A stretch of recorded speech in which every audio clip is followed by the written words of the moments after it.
राम राम दोस्तों। 110 days left for NEET 2026।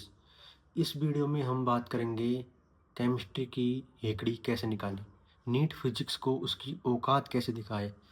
तो मेरा मानना है कि आप सभी की ज़्यादातर प्रॉब्लम तो होगी ऑर्गेनिक केमिस्ट्री, क्योंकि जो ऑर्गेनिक केमिस्ट्री होती है उसमें ही ज़्यादा डाउट आते हैं, उसमें ही समझ में नहीं आता और उसमें ही मतलब टफ लगती है वो। तो मुझे भी वो टफ लगती थी। तो मैंने क्या हुआ कि पिछले साल और मतलब अनलिमिटेड क्वेश्चन करके मैंने उसकी ये बनाई थी। देखो, मतलब मैंने अनलिमिटेड क्वेश्चन किए थे पिछले साल और अभी भी करता हूँ और आगे भी करता रहूँगा। मतलब जो जितने भी मतलब मैंने क्वेश्चन किए हैं ना, क्योंकि पिछले साल मैंने केवल क्वेश्चन ही क्वेश्चन किए थे, अनलिमिटेड अनकाउंटेबल क्वेश्चन किए थे मैंने। उसके लिए मैंने ये बनाई थी। देखो, इसमें ज़्यादा नहीं है। देखो यहाँ पे इतनी सी ये केवल और केवल कितने पन्ने इसमें, देखो इतने से पेज है इसमें।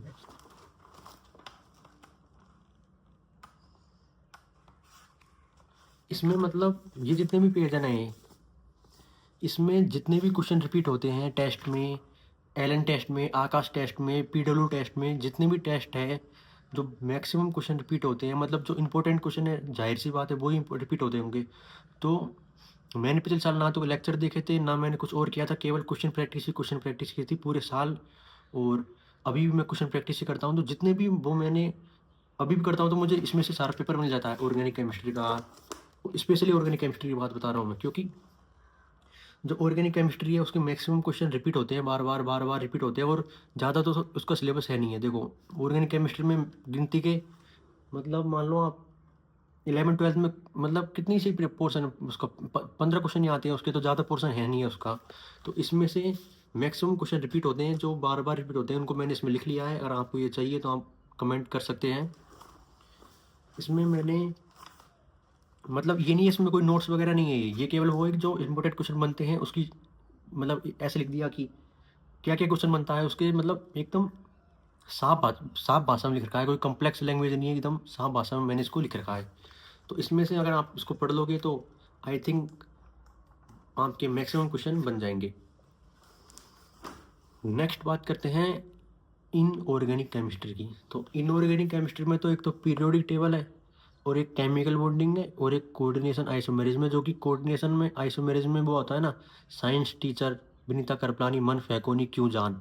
तो इसमें से जो एक क्वेश्चन T2G EG वगैरह, इसके कोई एक क्वेश्चन तो बनता ही है इसमें। तो ये तो आपको आना ही चाहिए, और यही क्वेश्चन हर पेपर रिपीट होता है मेरे। हर पेपर जितने भी पेपर करता हूँ मैं, एक क्वेश्चन तो इसका आता ही है। एंड एक क्वेश्चन मतलब पीरियोडिक टेबल और केमिकल बॉन्डिंग में तो कुछ इंपॉर्टेंट है ही नहीं है, क्योंकि वो तो पूरा इंपॉर्टेंट है, उसमें तो कुछ छोड़ना ही नहीं है आपको।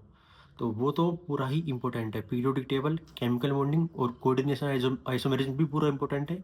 लेकिन उसमें स्पेशली जो साइंस टीचर विनीत करपलानी वाला पोर्शन है ना, वो तो पूरा इसमें इंपॉर्टेंट है। और पीरियोडिक टेबल और केमिकल बॉन्डिंग में जो आई ही है, ई आई आयोनेशन एनर्जी है, और ये है, जो सब भी है वो सारे इंपॉर्टेंट है। EN वगैरह जितने भी है उनमें देखो कुछ क्वेश्चन है, जैसे बेताल गाय यानी कि बोतल में गया अलादीन।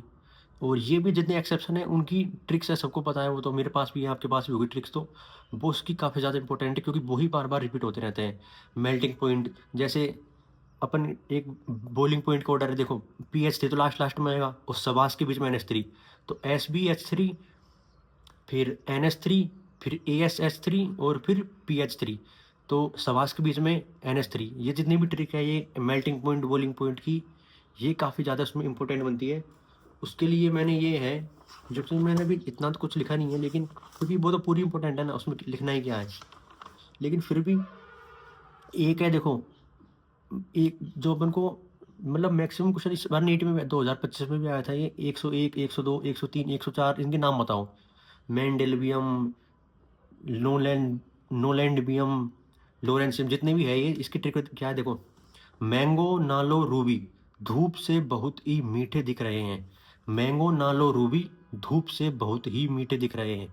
मैंगो से 101, ना से 102, लो से 103, रूबी से 104। अब इनके जो आप बढ़ोगे ना, तो आपको सेम मिलेंगे इसमें। देखो, तो ये काफ़ी ज़्यादा एक इम्पोर्टेंट क्वेश्चन है जो बार बार रिपीट होता है। और जो वीक फील्ड लिगेंड है, जो स्ट्रॉन्ग फील्ड लिगेंड है, वो भी काफ़ी ज़्यादा रिपीट होते हैं।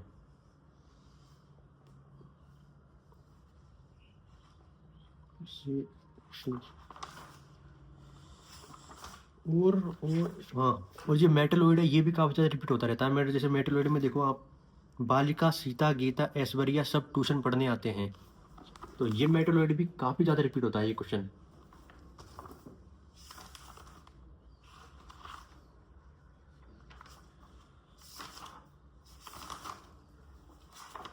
और इसमें रिपीट होते हैं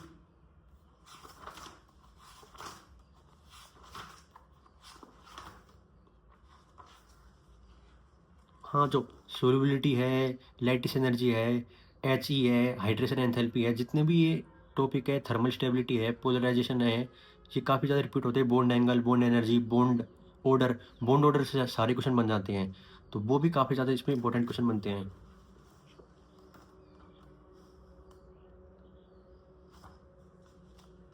और एक वो एम्फोटेरिक वाला आता है, मतलब बोले जनाबे आली सब गाएंगे सुनेंगे पंजाबी कीर्तन मन लगा के, वो भी काफ़ी ज़्यादा इंपॉर्टेंट क्वेश्चन बनता है इसमें एक। और एक बॉन्ड एंगल, केमिकल बॉन्डिंग में स्पेशली जो बॉन्ड एंगल वाला टॉपिक है ना, वो तो काफ़ी ज़्यादा इंपॉर्टेंट है इसमें। हाइब्रिडाइजेशन का हाँ।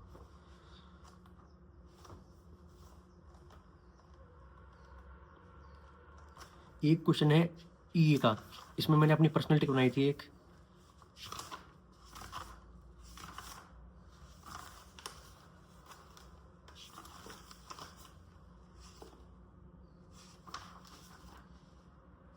एक तो ई में क्या होता है कि ये तो कल फिर बाहर आई, Cl सबसे बड़ा, फिर F, फिर Br, फिर I। और एक है, ये तो ग्रुप 17 का हो गया। एक ग्रुप 18 का है से टी ओ। तो सबसे बड़ा S, फिर SE, फिर TE, फिर O। ये मेरी पर्सनल ट्रिक थी दोनों।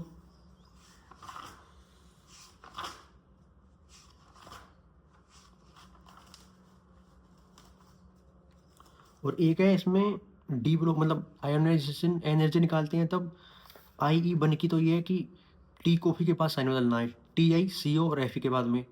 और IE2 के लिए सर क्यू, CR और Q के बाद साइन बदलना है। और IE3 में मन के बाद साइन बदलना है, यानी कि MN के बाद में साइन बदलना है। ये इसमें ये ज़्यादा इंपॉर्टेंट क्वेश्चन बनते हैं और इन्हीं को बार बार पूछा जाता है। मैं जितने भी पेपर करता हूँ, जितने मैंने अनलिमिटेड अनकाउंटेबल पेपर किए थे, उनमें यही काफ़ी ज़्यादा इसमें इंपॉर्टेंट क्वेश्चन बनते हैं।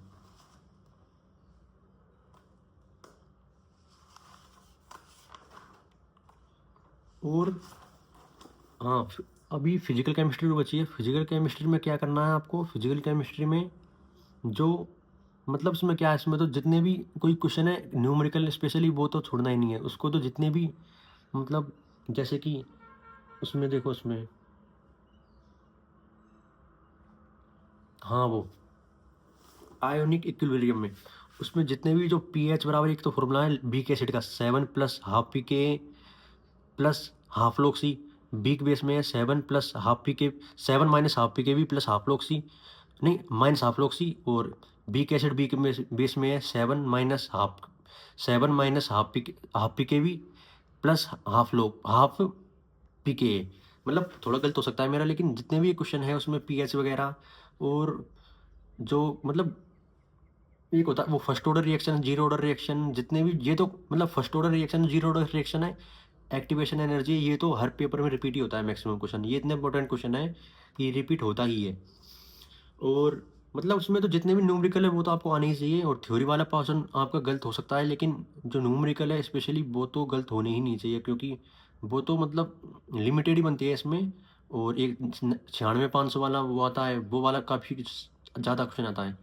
तो उसमें तो कुछ कर नहीं सकते, उसमें तो जितने भी न्यूमेरिकल है वो आपके स्ट्रॉन्ग होने चाहिए। बस आज की वीडियो में बस इतना ही।